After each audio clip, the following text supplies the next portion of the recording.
Hi everyone, welcome again to Bake Your Way Kitchen. Today I'm going to do another ingredients analysis video, and this is basically milks and cream. So you'll see I've got quite an array of stuff here. I've got regular full-fat cream, I've got low-fat milk, I've got almond milk, and I've got this almond cashew cream. So I've got quite an array of things, and these are the main dairy products that I'll have on hand. And so I'm just going to go through for each one. So, heavy cream, whipping cream, double cream, you may know it as one of those terms. It's cream with 35% butterfat content. And the reason why we need so much fat is usually you use a whipping cream when you're trying to whip.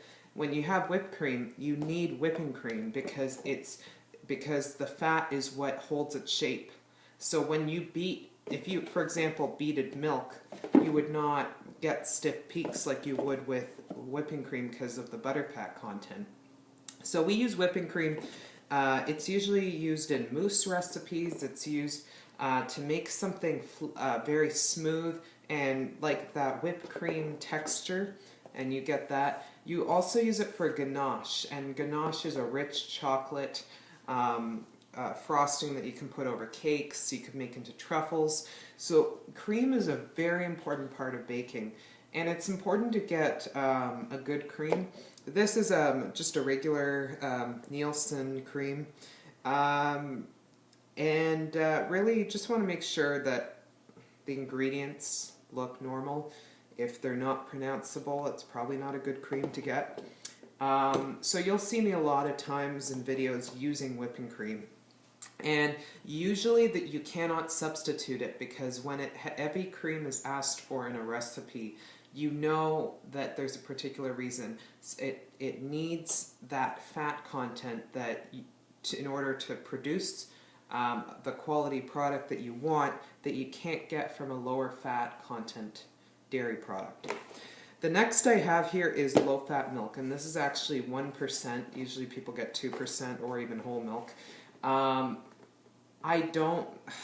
To be quite honest with you, I don't even drink milk anymore.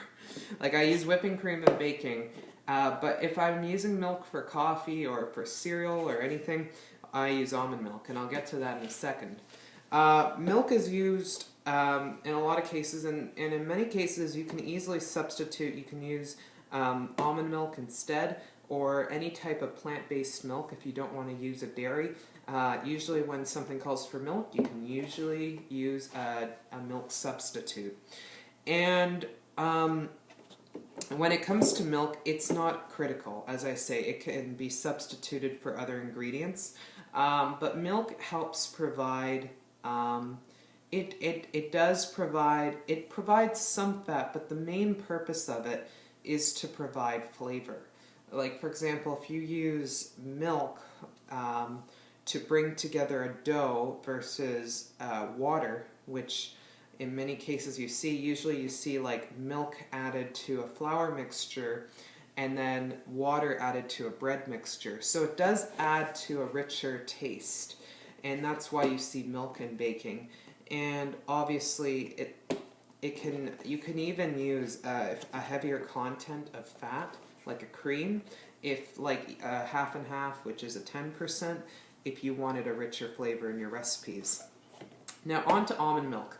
Almond milk you don't often see in recipes. In fact, I never see it in recipes. But I'm here to tell you, you can use it if you come across a recipe that calls for milk. I use almond milk sometimes in baking. The one I get is unsweetened vanilla. I like the vanilla flavor, and this is unsweetened because, to be quite honest, you don't need it sweetened.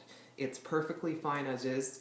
The reason I get it, I have it on cereal, and it just is, there's only 30 calories in a cup, and I'm not saying that the calories in milk are bad, but hey, if you can cut back in certain areas, and why not? I personally prefer the flavor, so I get almond milk.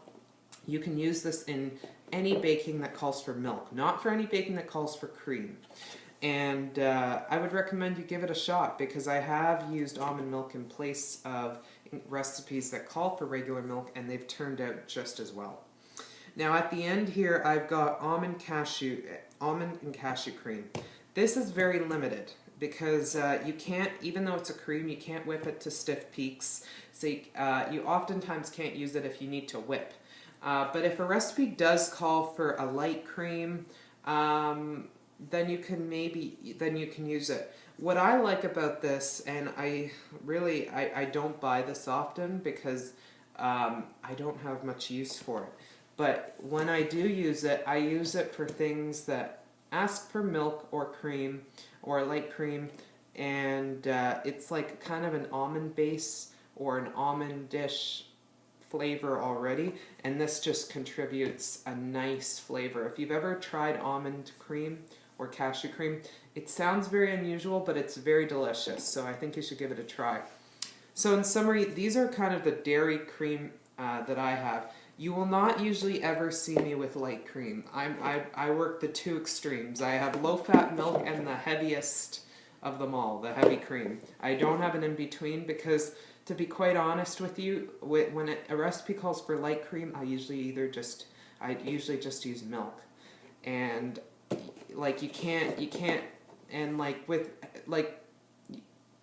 basically what I'm trying to say is, a recipe will never require you to use light cream over milk. You can always use milk in place of light cream.